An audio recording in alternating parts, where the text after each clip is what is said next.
Christmas എന്ന് പറയുമ്പോൾ നമുക്ക് ഒരുപാട് നല്ല ഓർമ്മകളാണ് വരുന്നത് അല്ലേ? എന്തായാലും ആ ഓർമ്മകളുടെ സമയമായിരിക്കുകയാണ്. ക്രിസ്മസ് കാലം വന്ന് അണഞ്ഞിരിക്കുകയാണ്. ക്രിസ്മസ് കാലത്ത് നമ്മുടെയൊക്കെ വീടുകളിൽ ഒരുപാട് അതിഥികൾ വരാറുണ്ട്. അതിഥികൾ വരുമ്പോൾ നമുക്ക് ഒരുപാട് സന്തോഷം നൽകാറുണ്ടല്ലേ?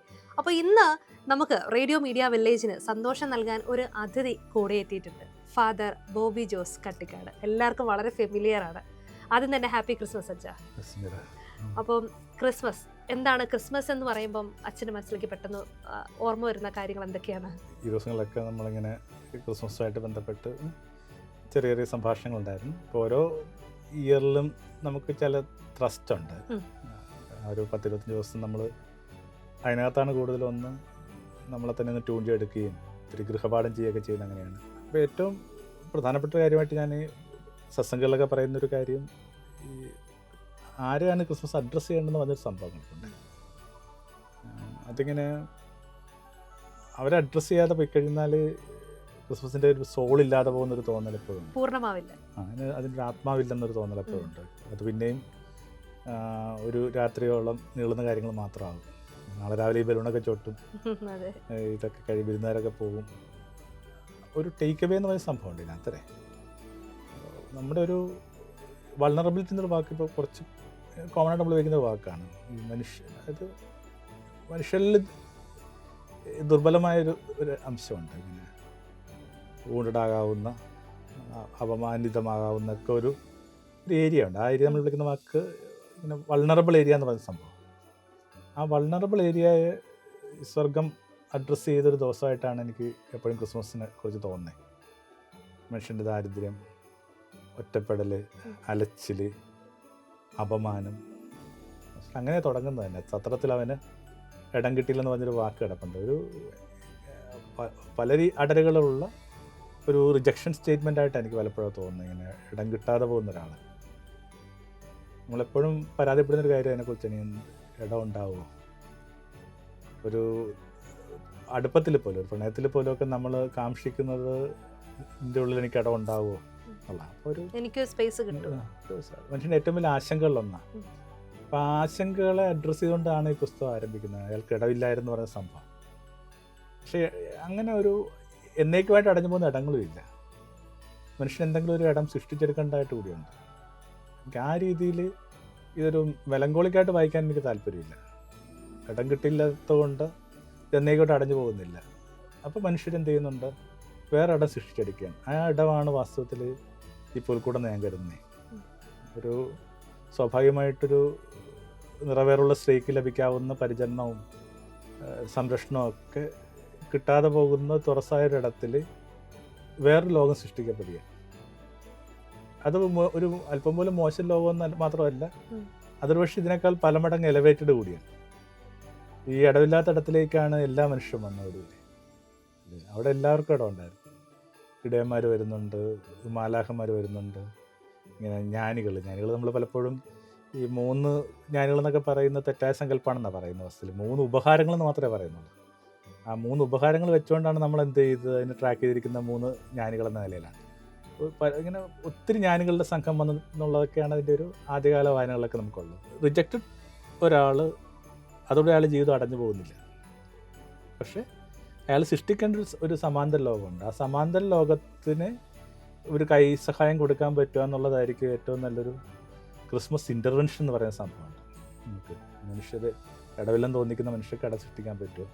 അപ്പോൾ സ്വാഭാവികമായിട്ട് യേശുവിൻ്റെ പരിഗണനകൾ നമ്മൾ ഗൗരവമായിട്ട് എടുക്കണം. ഞങ്ങൾ പഠിച്ചത് ഇവിടെ കോട്ടയത്ത് തെല്ലകത്ത് ഞങ്ങളുടെ ഒരു സെമിനാരിലാണ്, വിദ്യാഭവൻ എന്ന് പറഞ്ഞുകൊണ്ട്. അന്ന് സ്വാഭാവികമായിട്ടൊരു 30 വർഷങ്ങളുടെ പുറകിലോട്ടുള്ള കഥയാണ്. അന്ന് കത്തുകളായിരുന്നു ഏറ്റവും പ്രധാനപ്പെട്ട ഒരു മീഡിയം. ഞങ്ങളൊരു 70ഓളം ഇൻമേറ്റ്സ് ഉണ്ടായിരുന്നു. അതിന് ഉള്ളൊരു സ്റ്റാഫുണ്ട്.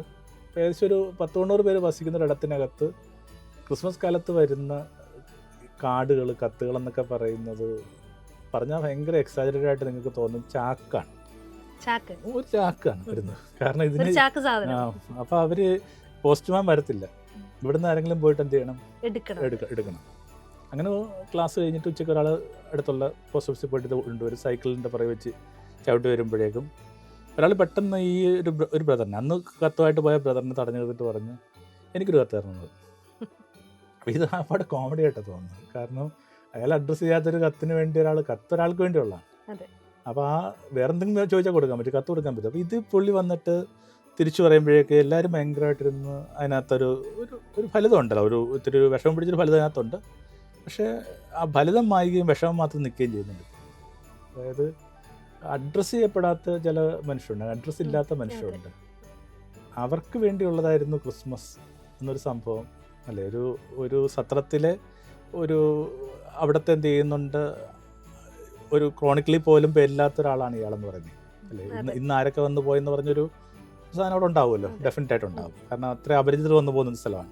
അവിടെ പോലും പേരില്ലാത്ത ഒരു കുടുംബം ഉണ്ടാക്കിയെടുത്ത സന്തോഷത്തിൻ്റെയും സ്നേഹത്തിൻ്റെയും നക്ഷത്ര വിളക്കുകളുടെയും സംഗീതത്തിൻ്റെയും ഒക്കെ സമാന്തര ലോകം എന്ന് പറഞ്ഞൊരു കാര്യം പശ്ചാത്തലത്തിൽ നിൽക്കുമ്പോൾ നമ്മുടെ ഏറ്റവും വലിയ ക്രിസ്മസ് സന്ദേശം എന്ന് പറയുന്നത് ഈ അഡ്രസ്സ് ഇല്ലാത്തൊരു അഡ്രസ്സ് ചെയ്യാന്നൊരു സംഭവം പല രീതിയിൽ. അപ്പോൾ ആ രീതിയിലാണ് എനിക്ക് ഇത്തവണത്തെ ക്രിസ്മസിൻ്റെ ഒരു പരിഗണന മനസ്സിലേക്ക് വരുന്നത്. തൊട്ടടുത്ത് തന്നെ ഒരു സ്കൂളിൽ ഒരു ക്രിസ്മസ് ഒക്കെ ആയിട്ട് ബന്ധപ്പെട്ട് വന്നായിരുന്നു, സെൻറ്റ് തെരേസ സ്കൂളിലാണ് അടുത്ത്.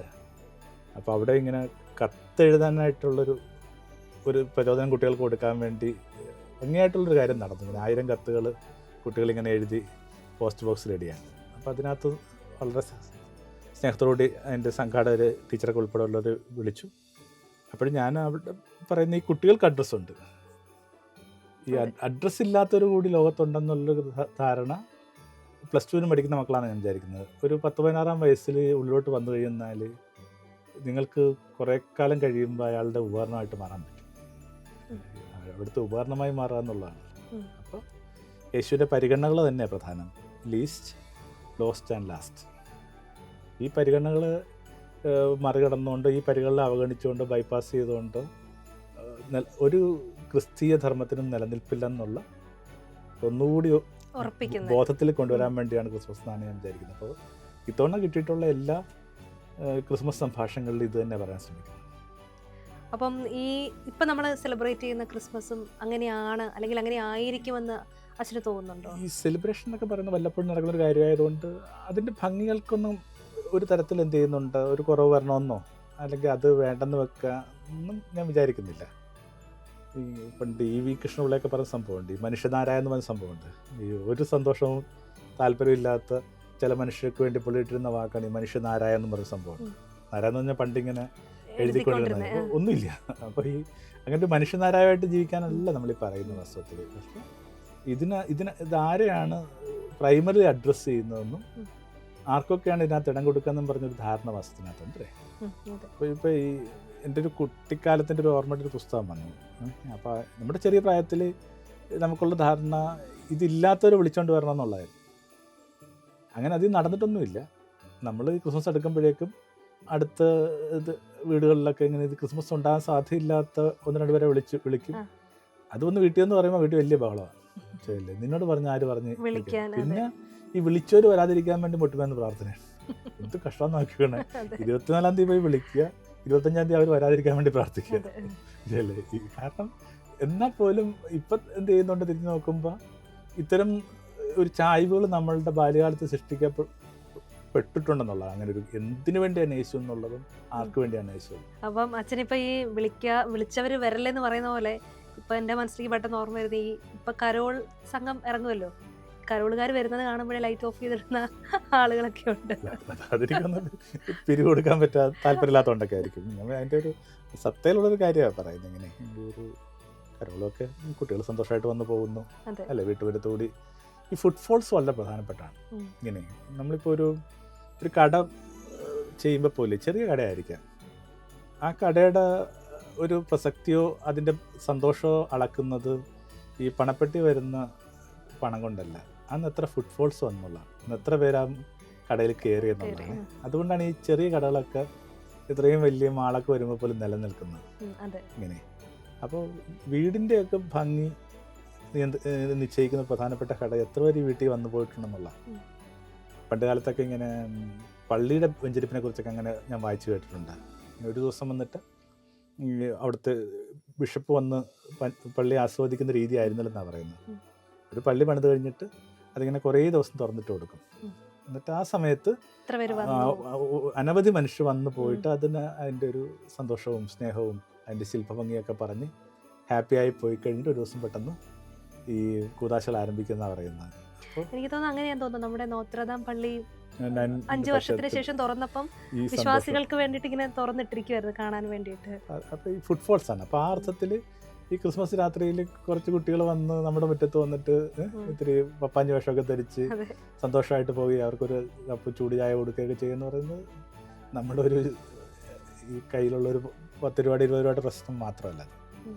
ഈ മനുഷ്യർ വരിക എന്നുള്ള വളരെ പ്രധാനപ്പെട്ട അല്ലേ. അതെ, പിന്നെ ഈ കുട്ടികൾക്ക് പോലും ഒരു ചോയ്സ് ഉണ്ട് എവിടെ പോകരുതെന്നുള്ളതിനെ കുറിച്ച് അതെ, എവിടെ പോണം പോകണ്ട. പോകണ്ടെന്ന് വെച്ചാൽ. അപ്പോൾ ആ ചോയ്സിനകത്ത് പോകാൻ പാടാത്ത വീടിനകത്ത് നിങ്ങളുടെ വീട് പെട്ടുണ്ടെങ്കിൽ പിന്നെ എന്താ കഥയുള്ളത്. അതെ, ഒരു കരോളിന് പോലും വരാൻ പറ്റാത്ത വീടെന്ന് പറഞ്ഞാൽ ഉം. ഇതെല്ലാം എല്ലാ കാര്യങ്ങളും ഭയങ്കര സട്ടിലായിട്ടും ഭയങ്കര ഫിലോസഫിക്കലായിട്ട് നടക്കണം എന്നുള്ള വാശിയൊന്നും ആവശ്യമില്ല. ഉം. ചിലർക്ക് ഇങ്ങനെ ഇതിൻ്റെ ഭംഗികളൊക്കെ ഉണ്ട്. ഇപ്പൊ ക്രിസ്മസ് എന്ന് പറയുമ്പോൾ പല കാര്യങ്ങൾ അഡ്രസ്സ് ചെയ്യുന്നുണ്ടെന്ന് അച്ഛൻ പറഞ്ഞു. അപ്പം അതിൽ ക്രിസ്മസ് സെലിബ്രേഷൻ ഉണ്ട്, കാർഡ്സ് ഉണ്ട്, ക്രിസ്മസ് പാപ്പയുണ്ട്. എല്ലാം നമുക്ക് ഓരോ മെസ്സേജസ് ആണ് തരുന്നത്.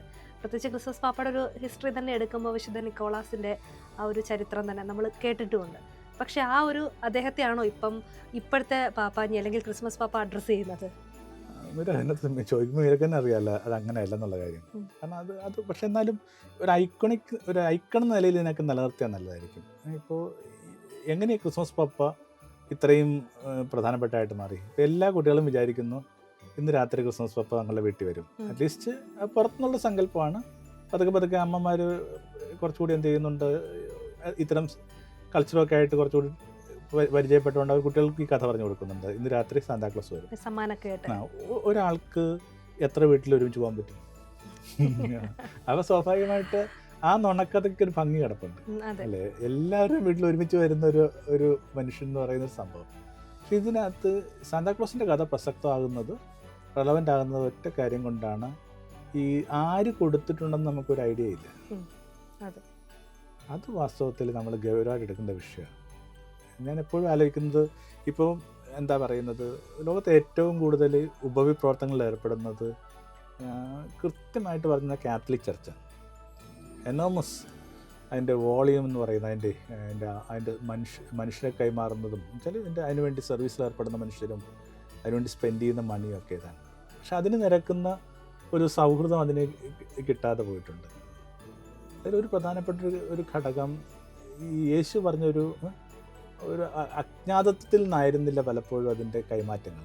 ഇതിന് കൃത്യമായിട്ട് ചില ചട്ടക്കൂടുകളുള്ളത് കൊണ്ടും ചില വരവ് കണക്കുകൾക്ക് ആവശ്യമുള്ളത് കൊണ്ടും ഭയങ്കര വിസിബിളായിരുന്നു ആർക്ക് എപ്പോൾ എന്ത് ചെയ്യുന്നുള്ളതിനെക്കുറിച്ച്. അത് വാസ്തവത്തിൽ ഈ ചെയ്തുകൊണ്ടിരിക്കുന്ന കാര്യങ്ങളുടെ സുഹൃതത്തെ ഷ്രിങ്ക് ചെയ്തു. മനുഷ്യരുടെ ആത്മാഭിമാനത്തിന് എന്ത് ചെയ്തു പരിക്ക് പറ്റിയെന്ന് ഞാൻ വിചാരിക്കുന്നത്. അപ്പോൾ ഈ സാങ്കേതികമായിട്ട് പറഞ്ഞ ഇതൊക്കെ വളരെ പ്രധാനപ്പെട്ട കാര്യങ്ങൾ തന്നെയാണ്. പക്ഷേ യേശു പറഞ്ഞ കാര്യമുണ്ടല്ലോ, നിന്റെ ഒരു കൈ ചെയ്യുന്നത് വലത് കൈ ചെയ്യുന്ന ഇടത് കൈ എന്ന് പറയുമ്പോഴേക്കും ഈ അയാൾ പോലെ തന്നെ ഫർഗറ്റ് ചെയ്യാൻ തന്നെ അർത്ഥം. അതായത് നിന്റെ കൂടെ പാർക്കുന്നവരല്ല, നീ തന്നെ അതിനെ വിട്ടുകളയുന്ന വിധത്തിൽ അങ്ങനെ ഒരു സംഭവം നടക്കണമെന്നത് വളരെ സ്വാഭാവികമാണ്. ഈ സ്വാഭാവികമല്ലാത്ത എല്ലാ കാര്യങ്ങൾക്കകത്തുമാണ് നമ്മൾ ഈ ഡോക്യുമെന്റ്സ് സൂക്ഷിക്കുന്ന വസ്തുതയിൽ. ഇപ്പം നമ്മൾ വാഷ്റൂമിൽ പോകുന്ന കണക്കാണ്, ഫ്ലഷ് ചെയ്യാന്നുള്ളത് വളരെ സ്വാഭാവിക ഒരു കാര്യമാണ്.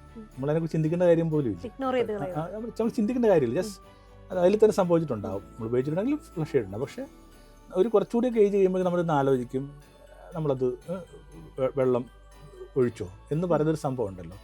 അപ്പോൾ അതെന്തല്ല, it's not natural and normal. അപ്പോൾ നാച്ചുറൽ ആൻഡ് നോർമലായ ഒരു കാര്യമായിട്ട് ഓർഗാനിക്കായിട്ടൊരു കാര്യത്തെ സ്നേഹത്തെ പിടുത്തം കിട്ടുമ്പോഴാണ് ഇതുമായിട്ട് ബന്ധപ്പെട്ട ഒരു കണക്കുകളും നമ്മൾ സൂക്ഷിക്കാത്തത്. അപ്പോൾ ആ രീതിയിൽ സാന്താക്ലോസിന് ഭയങ്കരമായ പ്രസക്തിയുണ്ട്. ഇങ്ങനെ അറിയാതെ നിൻ്റെ ജീവിതത്തെ ഭംഗിയുള്ളതാക്കുന്ന ഒരാൾ. മിക്കവാറും കുട്ടി ആഗ്രഹിച്ചൊരു കാര്യമായിരിക്കും സാന്താക്ലോസ് സമ്മാനമായിട്ട് വെക്കുന്നത്. ഒന്നും വാതിൽ തുറന്നിട്ടില്ല, അങ്ങനെയാണ് ആ സങ്കല്പം ഉണ്ടായത്. ചിമ്മിണി കൂടി കയറുന്നു. ഇനിയിപ്പോൾ ആകപ്പാടുള്ളൊരു ഹോള് ചിമ്മിണി മാത്രമേ ഉള്ളൂ. അപ്പോൾ അത്രയും ഇങ്ങനെ അനോണിമസ് ആയിട്ടും മനുഷ്യന് എൻ്റെ ആദരവും അവൻ്റെ ഇഷ്ടത്തിന് ഇടം കൊടുത്തും ആദരവ് കൊടുത്തും നൽകുന്ന ഒരു സംഭവത്തിന് വിളിക്കുന്ന വാക്കാണ് എന്താ സാന്താക്ലോസ്. സാന്താക്ലോസ് ഒരു ശരിക്കും പറഞ്ഞ ഒരു ശൈലിയാണ്. സാന്താക്ലോസിനെ പോലെ ഒരാൾ അതെ.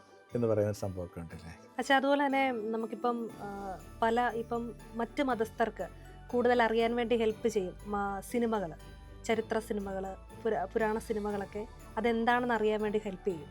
അപ്പോൾ എനിക്ക് തോന്നുന്നു എൻ്റെയൊക്കെ ചെറുപ്പത്തിൽ ഞാൻ ജീസസ് എന്ന് പറഞ്ഞ മൂവിയൊക്കെ കണ്ടിട്ടുണ്ട്. അപ്പോൾ അതിനകത്ത് ആ യേശുദേവൻ്റെ ജീവചരിത്രങ്ങളും ഒക്കെ അറിയാൻ സാധിച്ചിട്ടുണ്ട്. പണ്ടത്തെ ഒരു ഓർമ്മയാണ് അതൊക്കെ.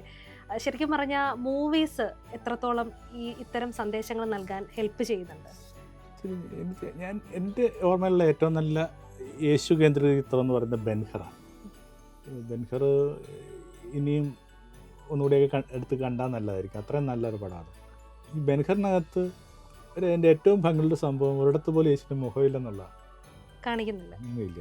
അപ്പോൾ ഈ ഭയങ്കര വിസിബിലിറ്റി ഉള്ള സംഭവമൊന്നുമല്ല ഈ നമ്മൾ പറയുന്ന ഈ ക്രൈസ്റ്റ് പ്രസൻസ് എന്ന് പറയുന്നത്.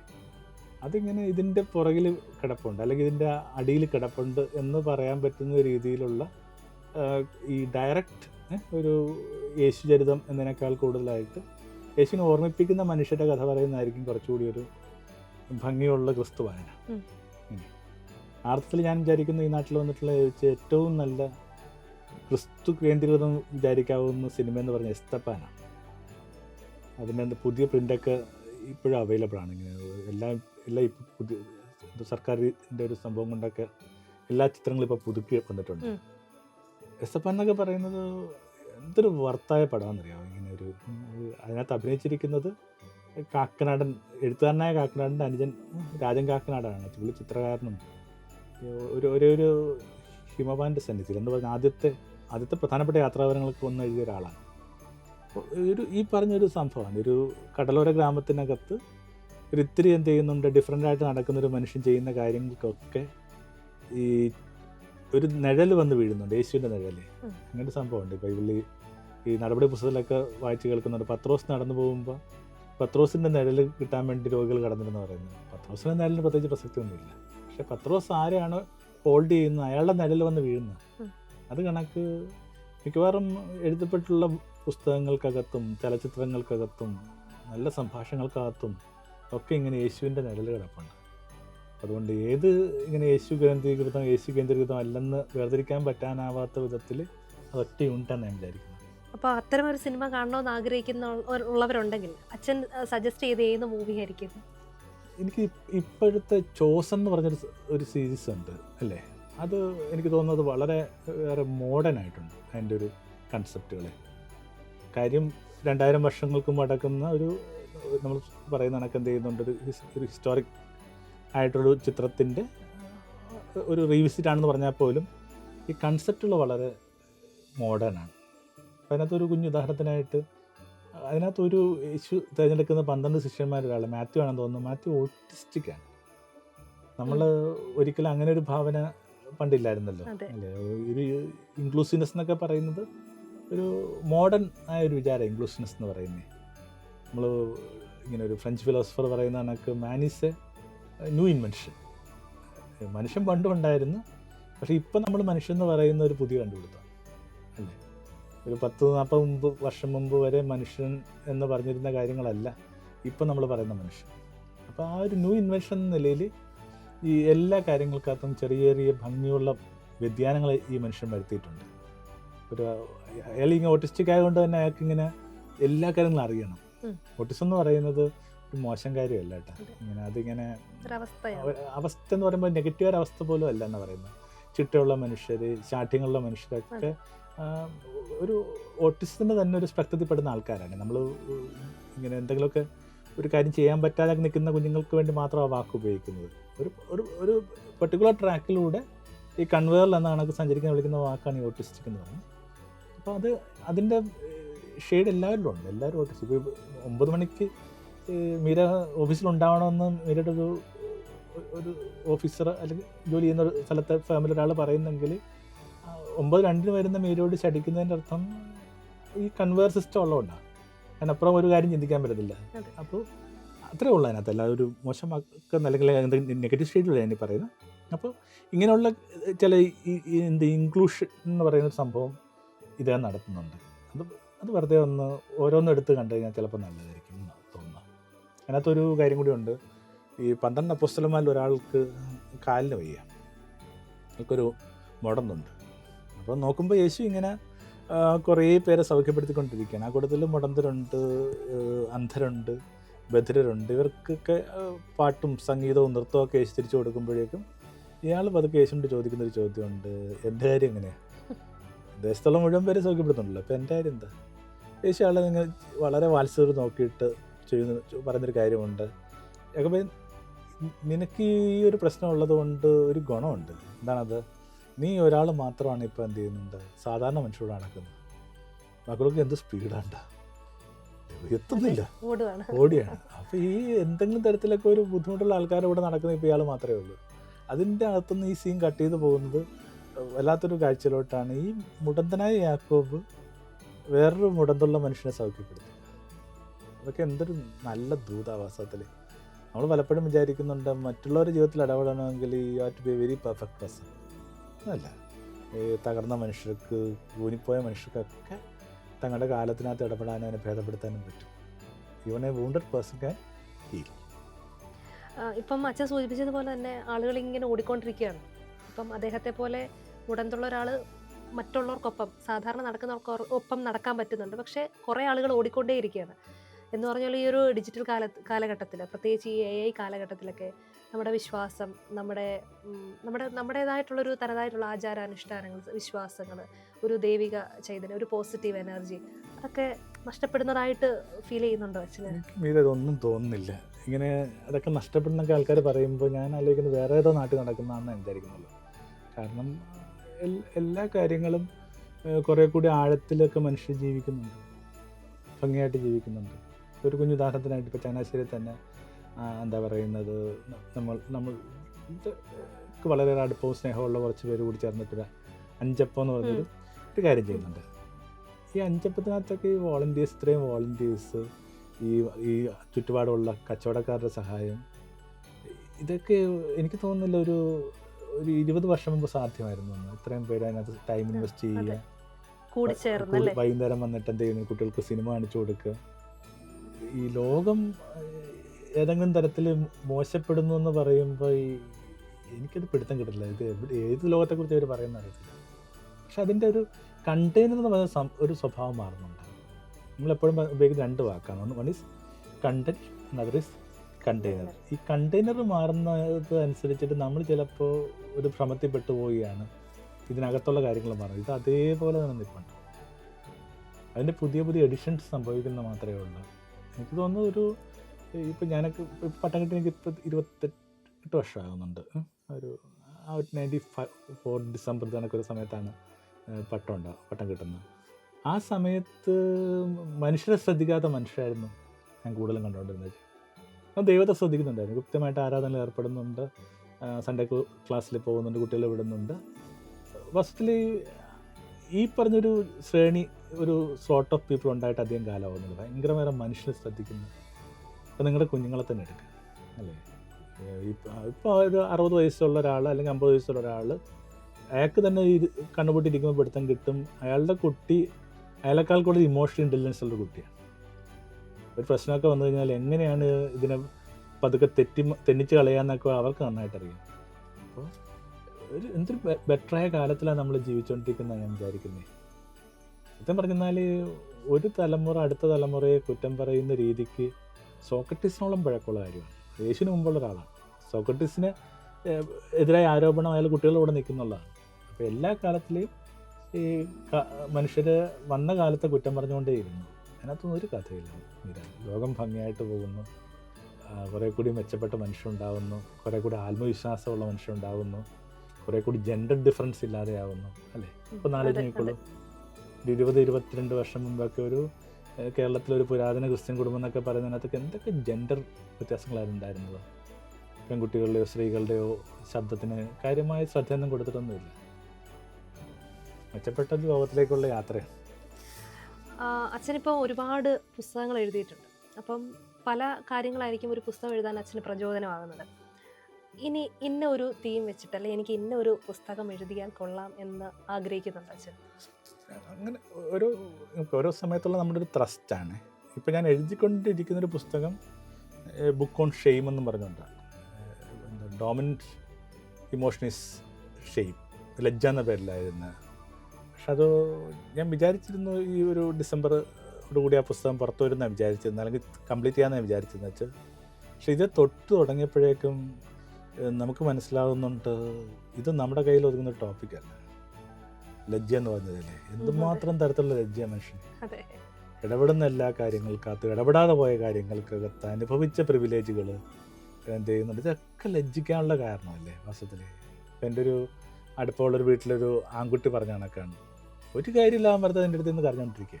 എന്നുവെച്ചാൽ എന്നാ കരയുന്നത്, അപ്പം പറയുന്നത് വെച്ചാൽ ഞങ്ങളുടെ നല്ലൊരു വീടാണ്, പക്ഷെ എന്നാൽ പോലും എനിക്കും എൻ്റെ പെങ്ങൾക്കും ഇടയിൽ ഉണ്ടായ വ്യത്യാസത്തെക്കുറിച്ച് എനിക്കിപ്പോൾ നല്ല ധാരണയുണ്ട്. ഞാൻ എൻ്റെ പെങ്ങളെക്കാൾ പ്രിവിലേജായിരുന്നു എല്ലാ കാര്യങ്ങൾക്കും. ആ പ്രിവിലേജ് എന്നെ സന്തോഷിപ്പിക്കുകയല്ല ചെയ്യുന്നത്, എന്നെ ദുഃഖിപ്പിക്കുകയാണ് ചെയ്യുന്നത്. എന്തൊരു ലജ്ജ അത്. അപ്പം നമ്മൾ ഒറ്റ നോക്കിൽ ലജ്ജ എന്ന് പറയുമ്പോൾ അപമാനിക്കപ്പെട്ട സമയങ്ങൾ, ചെറുതാക്കപ്പെട്ട സമയങ്ങൾ, even the privilege U receive എന്ന് പറയുന്ന ലജ്ജയ്ക്ക് കാരണമാകും. അങ്ങനെ നോക്കാൻ തുടങ്ങിയിട്ട് വിഷയം അങ്ങ് തീരുന്നില്ല. 2 പോർഷനായിട്ട് എഴുതാമെന്നാണ് വിചാരിച്ചത്. ഒന്ന് അതിൻ്റെ ലജ്ജ, പിന്നെ എങ്ങനെ അതിനെ ഒന്ന് കുറുകെ അടക്കാൻ പറ്റുന്നുണ്ടെങ്കിൽ ഒരു ടൂൾ ഉണ്ടാകുന്നൊക്കെ ഓർത്തിട്ട്. കാരണം വേദോസിൻ്റെ ആദ്യത്തെ വിഷയം അതാണ് അല്ലേ, അവർ ലജ്ജിച്ചു എന്ന് പറയുന്ന സംഭവം ഉണ്ടല്ലോ. അപ്പോൾ ലജ്ജിച്ച് കഴിയുമ്പോഴേക്കും ആ ലജ്ജയ്ക്ക് പകരമായിട്ട് ആദ്യം ചെയ്ത പരിപാടി എന്താണ്, അത് ഇല കൊണ്ട് തുന്നിയൊരു ഉടുപ്പ് തയ്ച്ചെന്ന് പറയുന്നത്. നമ്മുടെ എല്ലാ സൊല്യൂഷൻസിനും അത്രേ റോളുള്ളൂ. ഇല കൊണ്ട് തുന്നിക്കഴിഞ്ഞാൽ എത്ര നേരം നിൽക്കും, ഉച്ച വെയിൽ വരെ നിൽക്കത്തുള്ളൂ, ഉച്ച എല്ലാം ഇതങ്ങ് വാടിപ്പോകും. അപ്പോൾ ഒരു പെർമനൻറ്റ് സൊല്യൂഷൻസ് പോലും നമുക്ക് ഈ ലജ്ജിക്കുന്ന മനുഷ്യരോടൊപ്പം ഇല്ല. അതുകൊണ്ടാണ് നമ്മൾ വായിച്ച് കേൾക്കുന്നത് ഇങ്ങനെ ദൈവം എന്ത് ചെയ്യുന്നുണ്ട്, തോലുകൊണ്ട് തുന്നിയ ഒരു ഉടുപ്പ് അവന് തയ്പ്പിച്ചു. അപ്പോൾ പെർമനൻറ്റ് സൊല്യൂഷൻസ് എന്ന് പറയുന്നത് ഇപ്പോഴും നമ്മുടെ പരിസരത്ത് നിന്ന് കിട്ടാൻ പോകുന്നില്ല.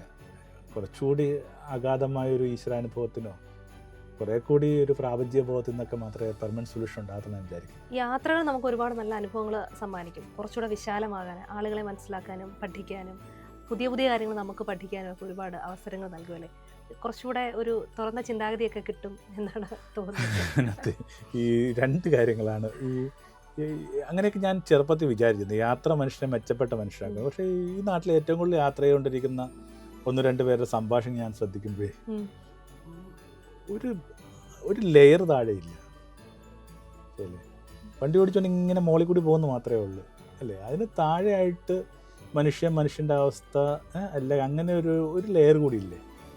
വെറുതെ ലാൻഡ് ടോപ്പോഗ്രഫി മാത്രമല്ലോ യാത്ര എന്ന് പറഞ്ഞാൽ, അതിനകത്തൊരു മനുഷ്യർ വസിക്കുന്നില്ലേ, അവരുടെ മാനദണ്ഡങ്ങൾ, അവരുടെ എന്താണ് ഈ മുൻഗണനകൾ എന്തൊക്കെയാണെന്നൊക്കെ ഉള്ള അങ്ങനത്തെ ഒരു ലെയറും ഇല്ലാത്ത വിധത്തിൽ വെറുതെ യാത്രയെക്കുറിച്ച് മാത്രം പറഞ്ഞുകൊണ്ടിരിക്കുന്ന കുറച്ച് സീനിയർ ആയിട്ടുള്ള ഈ നാട്ടിലെ ആദ്യത്തെ യാത്രക്കാരൊക്കെ, ഇൻക്ലൂഡിങ് ഞാൻ ഈ സഫാരിയൊക്കെ ഉൾപ്പെടെ പറയുന്നത്, അദ്ദേഹമൊക്കെ എന്നെ ഭയങ്കരമായിട്ട് നിരാശപ്പെടുത്തുന്നുണ്ട്. ഈ പേര് പറഞ്ഞതിനകത്ത് കുഴപ്പമൊന്നുമില്ലെന്ന് വിചാരിക്കുന്നു. ഇപ്പോൾ സന്തോഷ് ജോർജ് കുളങ്ങര എന്നൊക്കെ പറയുന്നതിനകത്ത് ഒരു ലെയർ കിട്ടുന്നില്ല. അതവിടെ പോയി ഇവിടെ പോയി എന്ന് പറയുമ്പോൾ വ്യക്തിപരമായിട്ട് ഉദ്ദേശിച്ചിട്ടല്ല ഞാനീ പറയുന്നത്, അതൊരു ഐക്കൺ നിലയിൽ ഈ നാട്ടിലെ വലിയൊരു യാത്രക്കാരൻ നിലയിലുള്ളൊരു പേര് മാത്രമാണ് സന്തോഷം എന്ന് പറയുന്നത്. അല്ലാതെ ഈ ഒരു തരത്തിലൊരു ഇൻഡിവിജ്വലായ റെഫറൻസ് അല്ല ഞാനീ പറയുന്നത്. പക്ഷേ ഇത്രയും ദേശങ്ങൾ സഞ്ചരിച്ച മനുഷ്യർക്ക് കുറച്ചുകൂടി അഗാധമായിട്ടുള്ള ഒരു ആറ്റിറ്റ്യൂഡ് ഓഫ് ലൈഫ് വേണ്ടേ. അതിന് പകരം ഇങ്ങനെ എന്താ പറയുന്നത്, വളരെയേറെ സെറ്റ് ആയിട്ട് സംസാരിക്കുക, പരിഹസിച്ച് സംസാരിക്കുക, എവിടെയെങ്കിലും സംഭവങ്ങളൊക്കെ വരുമ്പോഴേക്ക് എനിക്ക് വലിയ വിഷമം തോന്നുന്നുണ്ട്. എന്തുകൊണ്ടാണ് യാത്ര മനുഷ്യനെ ഭേദപ്പെട്ട മനുഷ്യനാക്കാത്തത്? അപ്പം യാത്രകൾ പോകുമ്പം നമ്മൾ മെയിനായിട്ടും ഉൾക്കൊള്ളേണ്ടത് അല്ലെ, അബ്സോർവ് ചെയ്യേണ്ടത്, പഠിക്കേണ്ടത് എന്തായിരിക്കണം? പഠിക്കാൻ വേണ്ടി പോകേണ്ട കാര്യം പോലും ഇല്ല. ഇതിന് വളരെ ഓർഗാനിക്കായിട്ടൊരു കാര്യം സംഭവിച്ചിട്ടുണ്ടാകും. യാത്ര വാസ്തവത്തിൽ ഈ നമുക്ക് വലിപ്പം ഉണ്ടാക്കാൻ വേണ്ടി യാത്ര, നടന്നുകൊണ്ടിരിക്കുന്ന കാര്യങ്ങൾക്കകത്തുനിന്ന് പിന്നെയും ചുരുങ്ങിപ്പോകാനായിട്ടാണ് യാത്ര നമ്മളെ സഹായിക്കുന്നതെങ്കിൽ നാഷണൽ ജോഗ്രഫിയുടെ സബ്സ്ക്രൈബർ ആയ പോലെ എന്തിനാ ഇത്രയും കാശ് മുടക്കി പോകുന്നല്ലേ. ഒരുപാട് പുസ്തകങ്ങൾ എഴുതിയിട്ടുള്ള അച്ഛന് ചിലപ്പോൾ കഥ പറയാനൊക്കെ ഇഷ്ടമായിരിക്കും. ക്രിസ്മസ് എന്ന് പറയുമ്പോൾ ഒരുപാട് കഥകളും ചിലപ്പോൾ ഓർമ്മ വരും. ഒരു കഥ പറഞ്ഞുതരാമോ? ഇതിൻ്റെ കോണ്ടസ്റ്റിൽ എനിക്ക് ഇഷ്ടമുള്ളൊരു കഥ കുട്ടികളുടെ പറയുന്ന കഥയാണ്. എന്നാൽ പോലും മുതിർന്നവർക്ക് അതിനകത്തൊരു കാര്യം എടുക്കാനുണ്ടെന്ന് ഞാൻ വിചാരിക്കുന്നു. ഒരു 3 മരങ്ങളുടെ കഥയാണ്. പിന്നെ മലമുകളിൽ 3 മരങ്ങൾ അങ്ങോട്ടും ഇങ്ങോട്ടും കൊച്ചുവർത്താനത്തിൽ ഏർപ്പെട്ടുകൊണ്ടിരിക്കുക. തങ്ങൾ എന്തായി തീരണം എന്നുള്ള അവരുടെ ഒരു ആഗ്രഹമാണ്. ഒന്നാമത്തെ മരം പറഞ്ഞു, എനിക്കൊരു തൊട്ടിലാവണം, ക്രേഡിൽ. കുഞ്ഞിൻ്റെ ഒരു പുഞ്ചിരിയും അമ്മയുടെ താരാട്ടമൊക്കെ ആയിട്ടൊരു സ്ഥലം. രണ്ടാമത്തെ ആൾ പറഞ്ഞു എനിക്കൊരു വാണിജ്യ കപ്പലാവണം, വളരെ വിലപിടിപ്പുള്ള മൂല്യമുള്ള എന്തോ ചില കാര്യങ്ങൾ കൊണ്ടുവരുന്നുണ്ടോ, വജ്രമോ രക്തമോ ഒക്കെ ഉൾപ്പെടെ. മൂന്നാമത്തെ ഇത് പറഞ്ഞു എനിക്ക് ഇപ്പോഴും വ്യക്തതയൊന്നുമില്ല എന്താവണമെന്നുള്ള ഒരാഗ്രഹമുണ്ട്, മനുഷ്യൻ്റെ പ്രതീക്ഷയിലേക്കുള്ളൊരു അടയാളപ്പലയാണ് എന്തെങ്കിലും ഒരു കാര്യം. ഈ 3 മരങ്ങളും സങ്കല്പിച്ച കാര്യങ്ങൾ സംഭവിക്കുന്നില്ല. 3 മരങ്ങളും മുറിച്ച മനുഷ്യർ ഈ 3 മരങ്ങൾ കൊണ്ട് അവരാഗ്രഹിക്കാത്ത ചില കാര്യങ്ങൾ അല്ലെങ്കിൽ അതിന് പൂർണ്ണമായിട്ട് എതിരായ കാര്യങ്ങളാണ് പണിയുന്നത്. ഒന്നാമത്തെ ആൾ നിർമ്മിക്കുന്നത് അതുകൊണ്ടൊരു തൊഴുത്താണ്, രണ്ടാമത്തെ ആൾ നിർമ്മിക്കുന്നത് അതുകൊണ്ടൊരു ചെറുവഞ്ചിയാണ്, മീൻവഞ്ചിയാണ്, മൂന്നാമത്തെ ആൾ നിർമ്മിക്കുന്നത് കഴിമരമാണ്. അപ്പോൾ ഇതെല്ലാവരും അവരവരെ തന്നെ ഇങ്ങനെ ശപിച്ചും സങ്കടപ്പെട്ടുമൊക്കെ പോയിക്കൊണ്ടിരിക്കുന്ന സമയത്ത് നമ്മൾ പറഞ്ഞ കഥ ആരംഭിക്കുന്നു. എല്ലാ സത്രങ്ങളും കൊട്ടിയടക്കപ്പെട്ട രാത്രിയിൽ ഇത് കണക്കൊരു തൊഴിലാളി പുരുഷനും അയാളുടെ നിറവേറുള്ള സ്ത്രീയും കൂടി ഈ തൊഴുത്തിലേക്ക് വരിക. അവിടെ വെച്ച് ഒരു കുഞ്ഞിന് പിറവിൽ ലഭിക്കുന്ന നറ്റാൽ. അപ്പോൾ ഊഹിക്കാനേ ഉള്ളൂ അല്ലേ, പ്രപഞ്ചത്തിൻ്റെ തന്നെ ആ ചൈതന്യം മുമ്പിൽ ഇങ്ങനെ ഒരു പാൽപുഞ്ചിരിയിൽ ഈ വൃക്ഷത്തിന് കിട്ടിയ മാലാഹമാരുടെ ഗീതങ്ങൾ താരാട്ട് പാടുന്ന ഇപ്പോൾ മാലാഹമാരാണ്. രണ്ടാമത്തെ മരം ഇങ്ങനെ സങ്കടപ്പെടാൻ കഴിയുന്ന കാലത്ത് ഒരു സന്ധ്യയിൽ ഒരു ചെറുപ്പക്കാരൻ അടുത്ത് വന്നിട്ട് പണി ചെയ്യുന്ന മനുഷ്യരോട് പറഞ്ഞു, ഈ വഞ്ചിത്തിരുന്ന് മാറ്റിയെടുക്കാം, ഞാൻ എൻ്റെ പടവളിരുന്ന് പഠിപ്പിച്ചോട്ടെ. എന്നിട്ട് അയാളിങ്ങനെ കാലാതീതമായിട്ട് നിൽക്കുന്ന ചില വാക്കിൻ്റെ ഭംഗി പറഞ്ഞു തുടങ്ങി. മരം ഇത് കേട്ടിങ്ങനെ അസാധാരണമായ ഹർഷത്തിൽ പെടിയ, എന്തൊക്കെയാണ് ഇങ്ങനെ ഇതിനു മുമ്പ് ആരും പറഞ്ഞിട്ടില്ല, ഒരു പക്ഷേ ഇതാരെങ്കിലും പറയുമെന്ന് പറഞ്ഞുകൂടാ. അപ്പം മരത്തിന് പിടുത്തം കിട്ടി താൻ സങ്കല്പിച്ച രത്നങ്ങളെക്കാളും വജ്രങ്ങളെക്കാളും മൂല്യമുള്ള വാക്കിൻ്റെ ഒരു കാര്യം നടന്നുകൊണ്ടിരിക്കുന്ന. മൂന്നാമത്തെ മരം കഴിമരമായ മരം, ഇതിലാണ് ഒരു വെള്ളിയാഴ്ച ഒരു ചെറുപ്പക്കാരനെ കുരിശിത്തിറക്കുകയും അതിനുശേഷം ആ മരം ലോകത്തെ എല്ലാത്തരം മനുഷ്യരുടെയും പ്രത്യാശയിലേക്കുള്ള അടയാളപ്പലകയായിട്ട് മാറി. അപ്പോൾ പറഞ്ഞു വരുന്നത് ഇത്രയേ ഉള്ളൂ. റോമ 8:28 തന്നെ സ്നേഹിക്കുന്നവർക്ക് വേണ്ടി അവനെല്ലാം നന്മയായി പരിണമിപ്പിക്കും. ഒറ്റനോട്ടത്തിൽ ആ വാക്ക് ഭയങ്കരമായിട്ട് ശ്രദ്ധിക്കണം. പരിണമിക്കുന്ന വാക്ക് തന്നെ ഉപയോഗിക്കുക. Evolving status goodness. നടന്നുകൊണ്ടിരിക്കുന്ന കാര്യങ്ങളൊക്കെ അതിൽ തന്നെ നല്ലതാണെന്നോ അതിൽ തന്നെ ഭംഗിയുള്ളതാണെന്നോ ആരും കരുതുന്നില്ല. പക്ഷേ ഇതിനകത്തുനിന്നൊരു കാര്യം ഇങ്ങനെ ഊർന്നു വരുന്നുണ്ട്.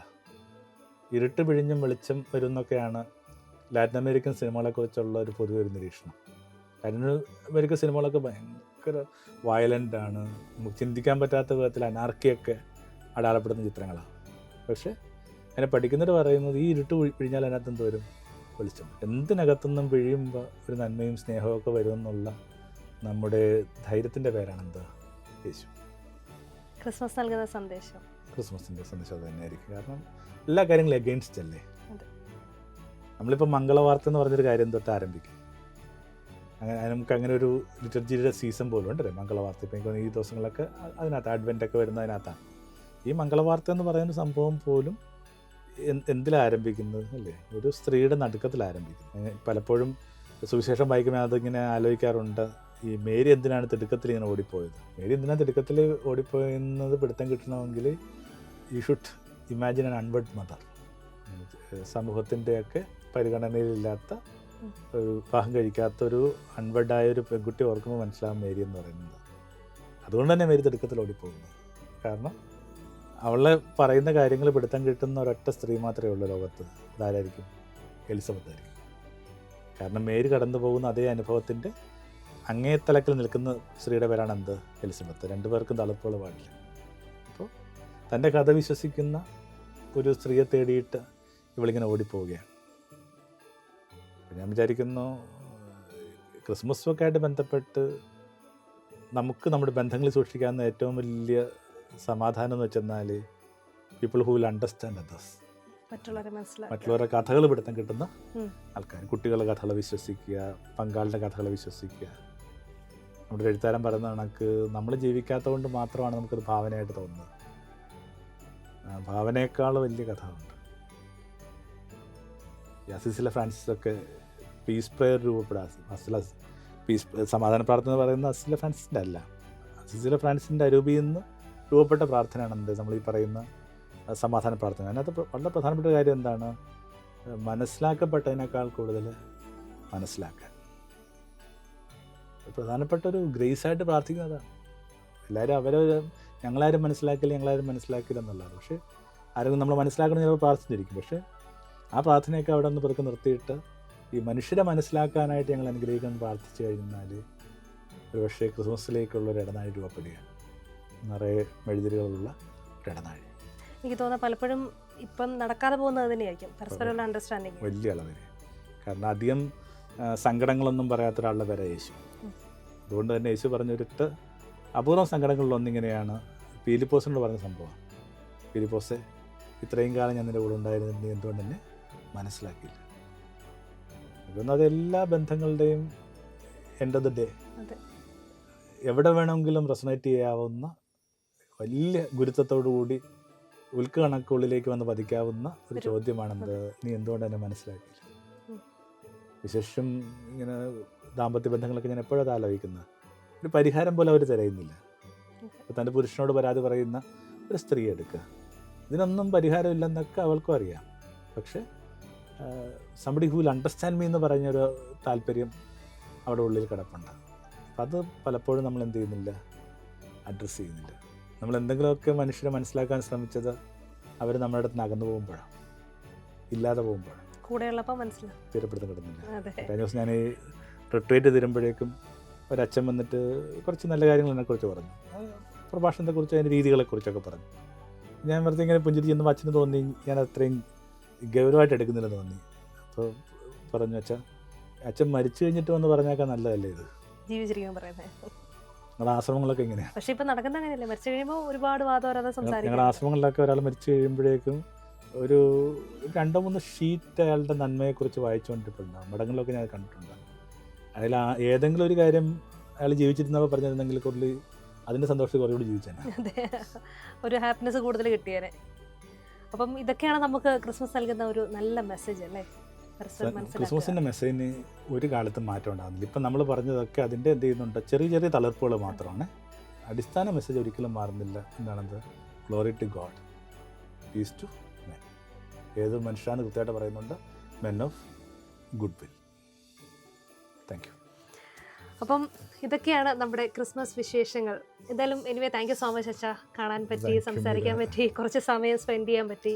അപ്പം happy Christmas. Happy Christmas. Media village എന്ന് പറഞ്ഞ ഒരു ഭയങ്കര രസമുള്ള ഒരു ഇടം, ചെറുപ്പക്കാരെ അവരുടെ അഭിരുചികൾക്ക് ഇണങ്ങിയ മറ്റുള്ള ജീവിതത്തെ മെച്ചപ്പെടുത്താനായിട്ട് സഹായിക്കുന്ന ഒരു ഇടം എന്നൊക്കെ പറയുന്നതൊക്കെ ഞാൻ വിചാരിക്കുന്നതൊക്കെ ഇങ്ങനെ സന്മനസ്സുള്ളവരുടെ ഹബ്ബാണെന്നും അതങ്ങനെ തന്നെ ആയിരിക്കും എന്നൊക്കെ നമുക്ക് പ്രാർത്ഥിക്കുകയും ചെയ്യാം.